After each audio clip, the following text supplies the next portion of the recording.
evening. It's Tuesday, January 28th. Thanks for joining us tonight. I'm Maya Trabolsi.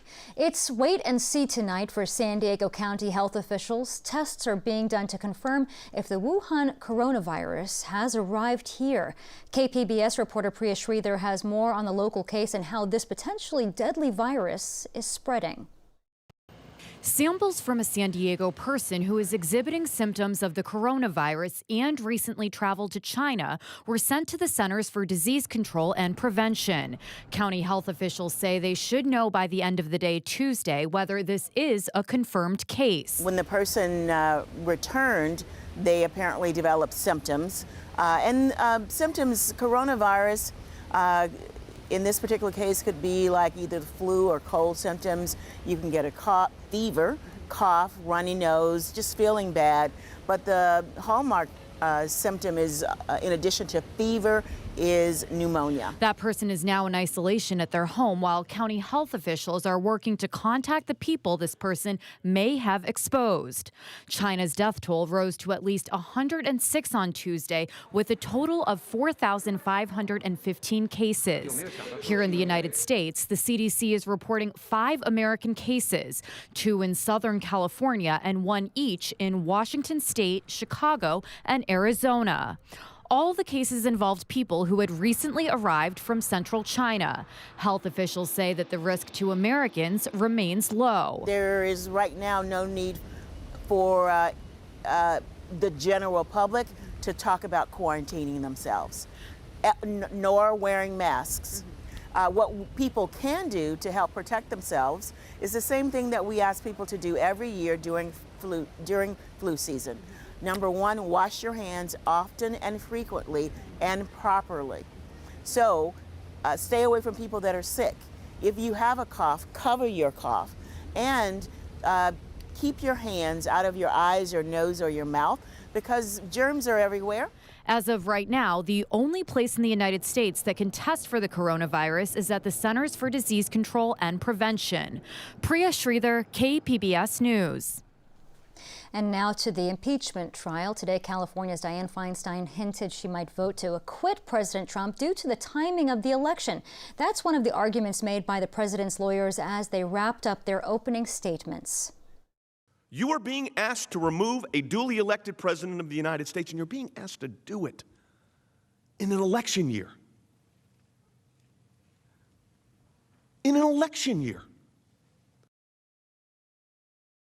Feinstein said she's still undecided, but added the president's actions were wrong. Next comes a battle over whether to allow witnesses to testify.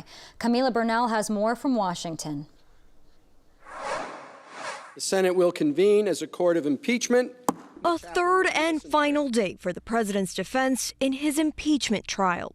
The bar for impeachment cannot be set this low. A source close to the president's legal team says they're optimistic there won't be any witnesses called, despite leaks of an upcoming book by former National Security Advisor John Bolton that says Trump ordered a hold on military aid to Ukraine until the country agreed to investigate former Vice President Joe Biden. It is not a game of leaks and unsourced manuscripts. Democrats still hopeful that the new information will at least convince some moderates to join them.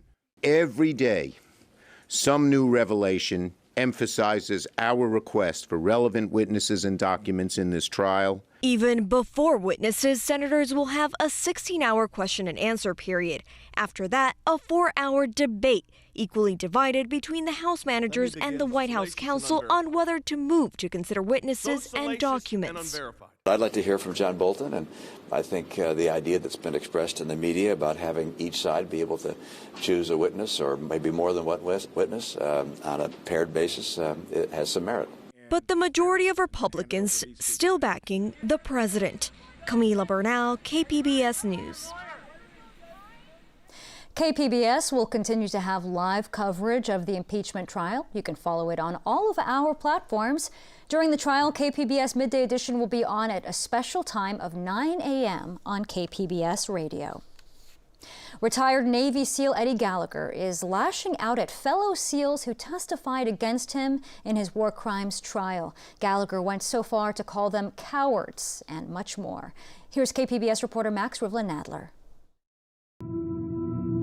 For my entire adult life, I've had the honor and privilege of fighting for this country and for your freedom. In the 3-minute video posted to Facebook and Instagram, Gallagher rails against several Navy SEALs who testified against him after a tour in Iraq in 2017, during which Gallagher stabbed an ISIS prisoner. Gallagher was acquitted on the most serious charges by a military jury last year. Even though I went to trial, exposed all the lies that were said about me by certain cowards in my platoon, and found not guilty, there are those to this day who refuse to accept that fact. The Post, which is part of a longer media project that Gallagher claims he's working on, goes on to identify the names and positions of several members of Gallagher's former SEAL team. Each of the men identified testified against Gallagher. This type of disclosure goes against Navy policy. Captain Tamara Lawrence, a public affairs officer for Naval Special Warfare Command, said in a statement that as a matter of policy, the Navy does not identify their SEAL team members. She continued that the Navy does not identify them by name or by any other manner due to the nature of their work, for the protection of their teammates and their families, and to protect ongoing and future missions. Since his acquittal in July, Gallagher has taken to social media several times to proclaim his innocence. More recently, he announced that he was launching a clothing line. Max Rivlin-Adler, KPBS News. We're keeping an eye on a major earthquake that struck today in the Caribbean. The U.S. Geological Survey says it was a magnitude 7.7. It struck just after 11 this morning, our time. The epicenter is between Jamaica and Cuba.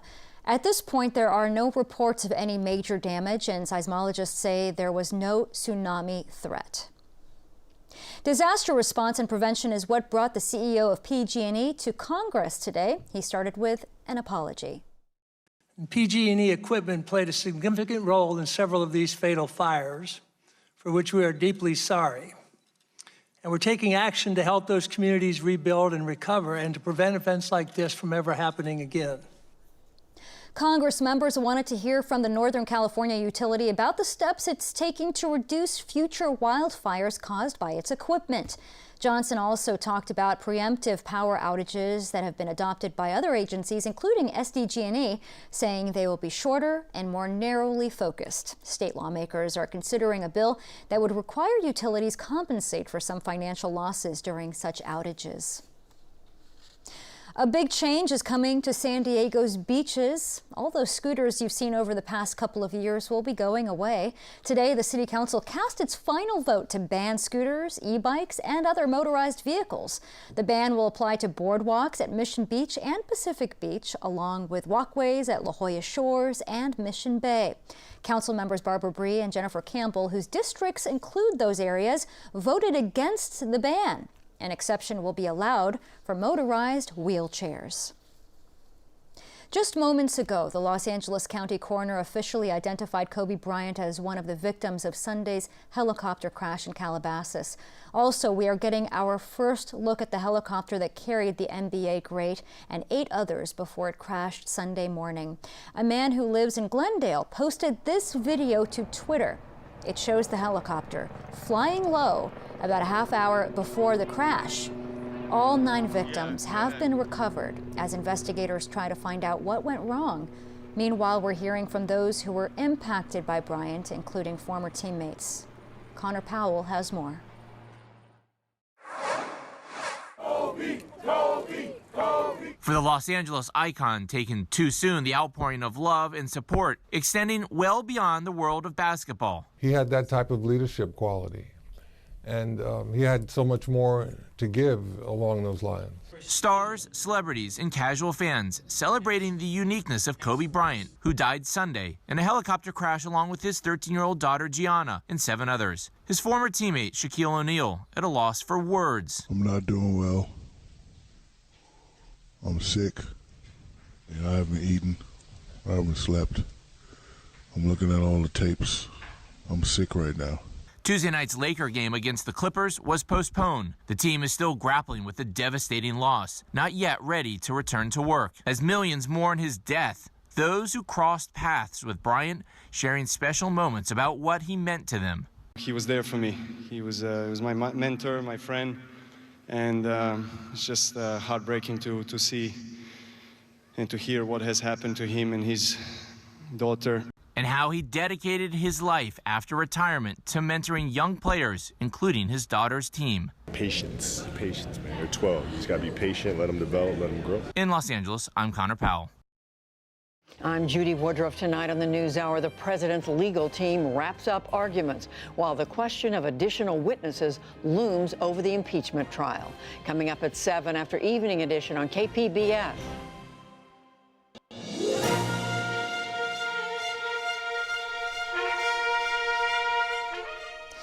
We're 5 weeks out from the California primary, and Bernie Sanders remains the favorite among Democrats. A new presidential poll conducted by UC Berkeley shows him in the lead with 26%. He's followed by Senator Elizabeth Warren with 20%, and former Vice President Joe Biden is third with 15%. Other candidates were in the single digits. KPBS is bringing you special coverage of the candidates and issues on the ballot. This week brings a focus on the race for Congress.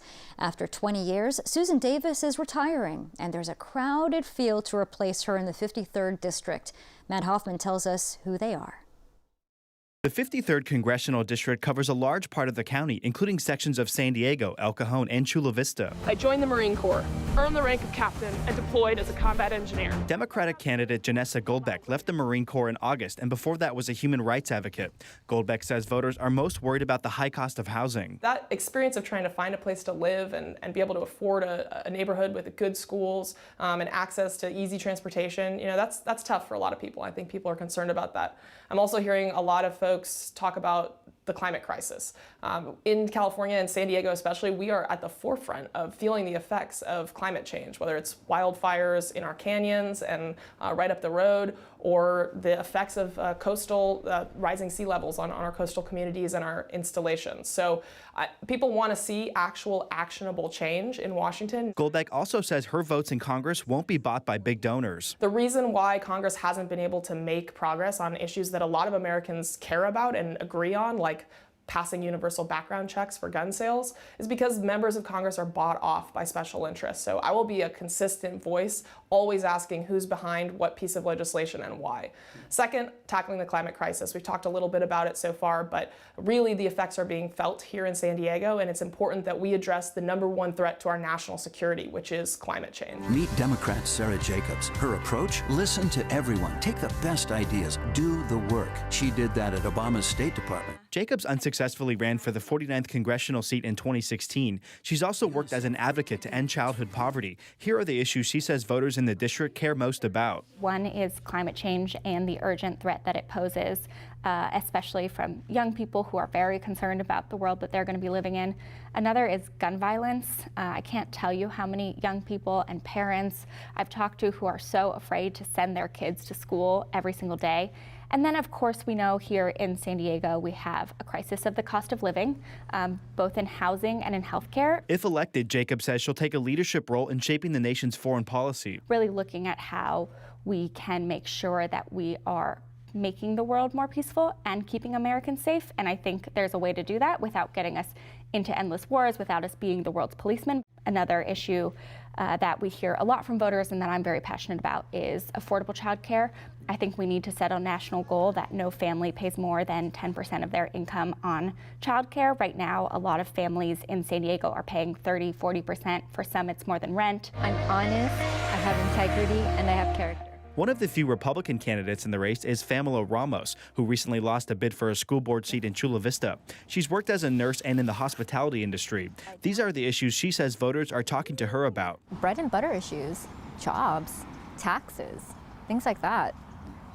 Family values. I think, I feel in this district that I'm underrepresented, especially in family values. She has a number of priorities if elected. I want to address immigration, border security, healthcare, and education. I really think the third party should be left out of the decision-making process. It should be like patient-doctor interaction. I think we should base healthcare costs on the free market. I think prices should be transparent. I will never forget the issues that people live every single day, because that's what I come from. Democratic candidate Georgette Gomez is currently the San Diego City Council president. She's grabbed endorsements from the state Democratic Party and labor and healthcare unions. Here are the issues she says voters want her to fight for. Ensuring that there's housing that people can afford. So housing affordability is a major issue. Education, access to better education, job safety is important.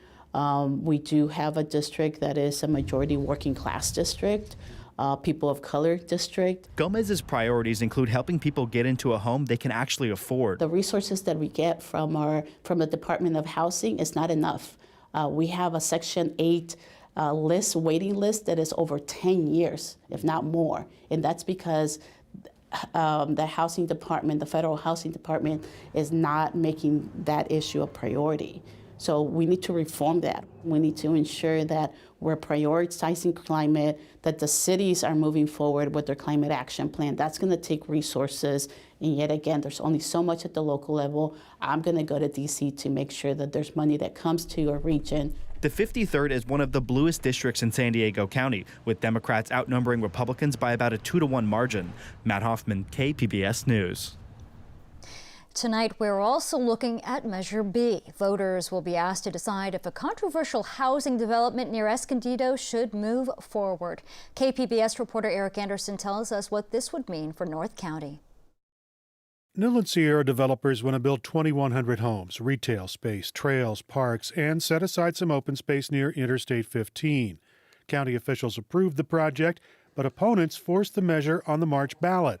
Measure B spokesman Kenneth Moore says the county needs the development. San Diego is suffering from a severe housing crisis.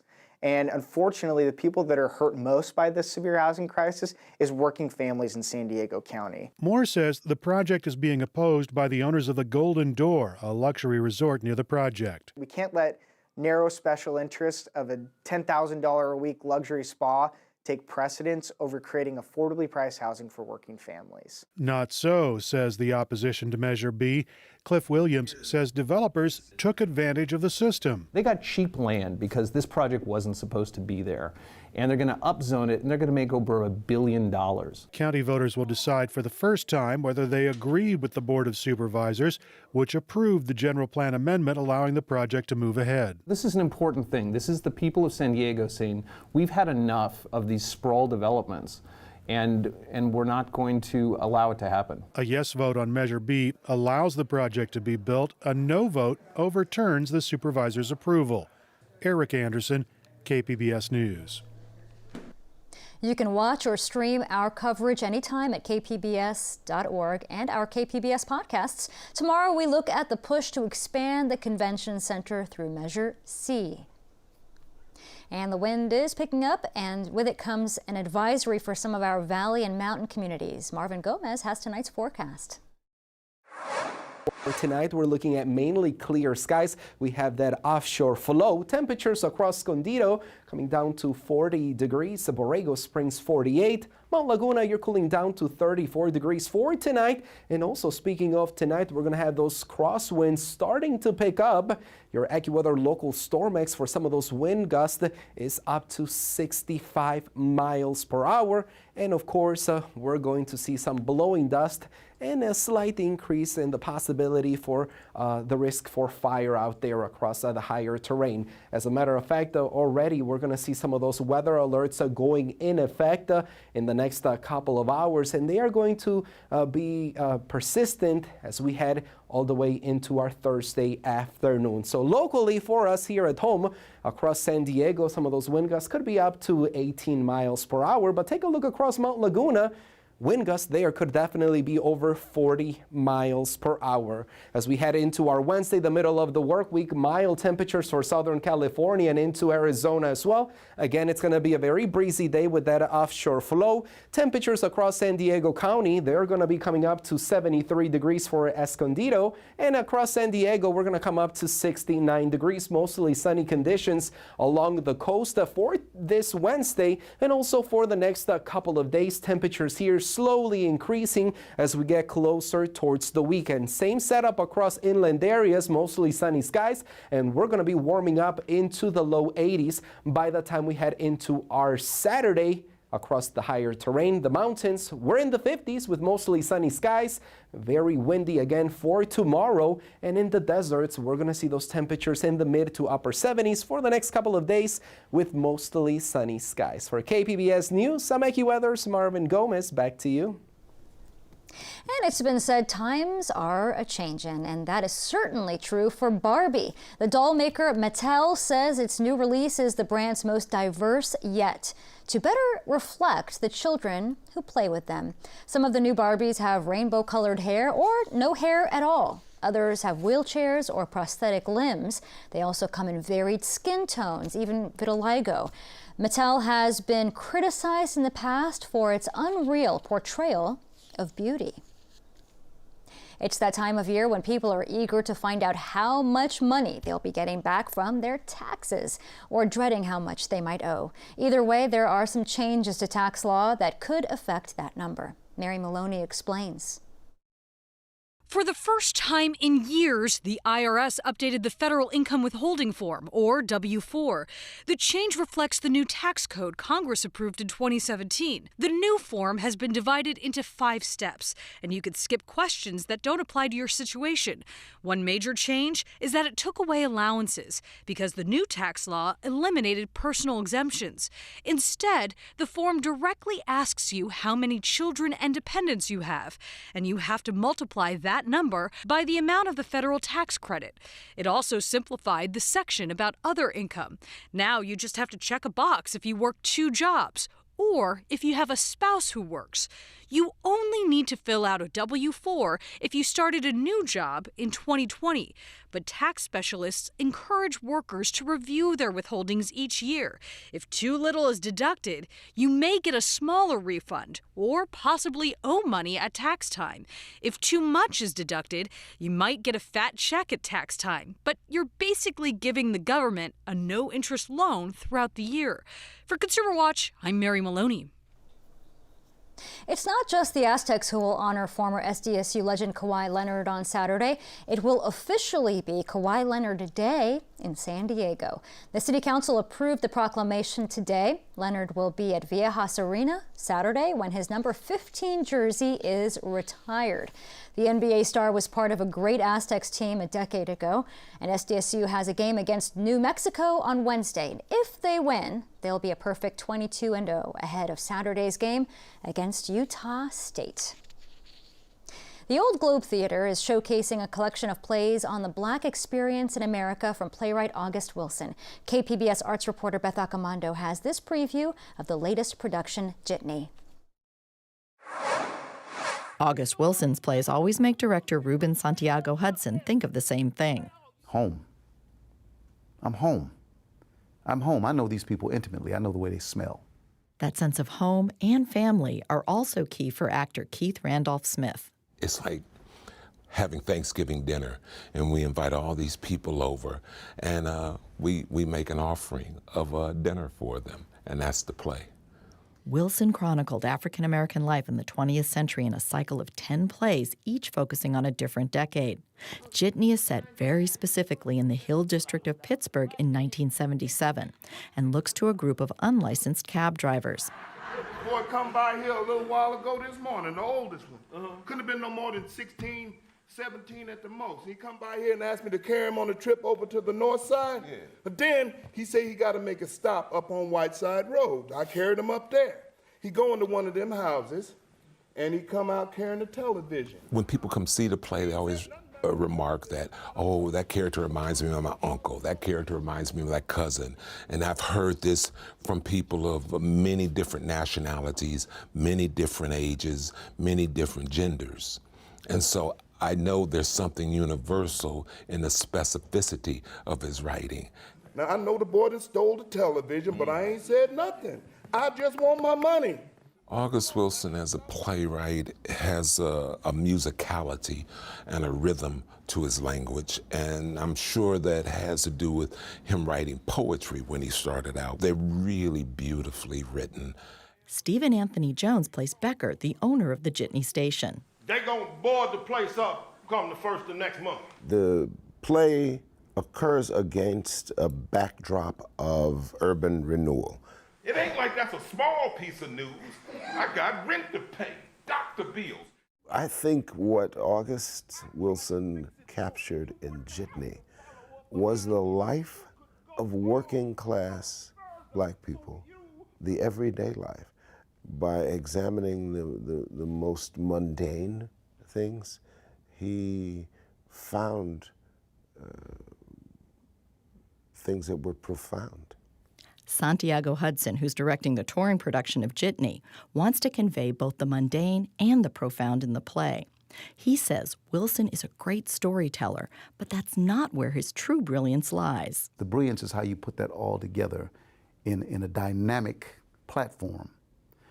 Create conflict, deceit, love, jealousy. How do you put all those things and reveal them in the context of just storytelling?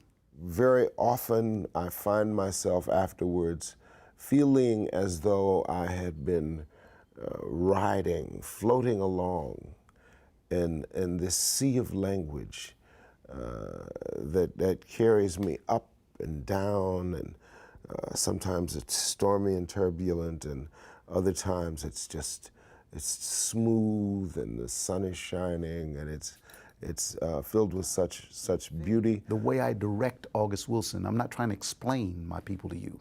I want you to experience them. The same way I experienced Fiddler, the same way I experienced David Henry Wong's Kung Fu, the same way I experience any other culture.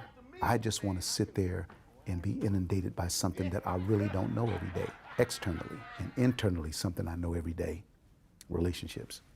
Wilson's plays are not just about the relationships you see on stage, but also about the sense of community and family his plays create, for everyone, both in the plays and for the audience who come to sit at Wilson's table and partake in the sustenance he provides. Beth Accomando, KPBS News. You can find tonight's stories on our website, kpbs.org/evening edition. Thank you for joining.